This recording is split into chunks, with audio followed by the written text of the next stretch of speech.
బహుళమాతతో వెంకటగిరి వెళ్లి శ్రీనివాసుని దర్శించి పత్రికను అందజేశాను. అందుకు సంతసించిన శ్రీనివాసుడు సుఖ మహర్షి ద్వారా కంఠమాలను బహుమతిగా పద్మావతికి పంపించారు.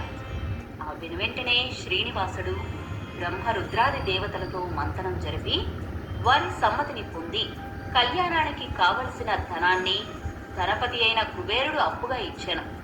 బ్రహ్మరుద్రాది దేవతలు తన వాహనమైన గరుత్మంతుడు వెంట రాగా దివ్య వైభవముగా శ్రీనివాసుడు ఆకాశరాజు భవనానికి తరలి వెళ్లారు. వరరత్నమైన శ్రీనివాసుని ఆకాశరాజు సకల మర్యాదలతో ఆహ్వానించి భద్రగజంపై ఊరేగిస్తూ నగర ప్రవేశం చేయించారు. 3,000,000 దేవతల సమక్షంలో శ్రీనివాసుడు పద్మావతిని పరిణయమాడి ఆకాశరాజును ఆశీర్వదించారు. అలా శ్రీ పద్మావతి శ్రీనివాసుల కళ్యాణం జగత్ కళ్యాణ కారకంగా జరిగెను.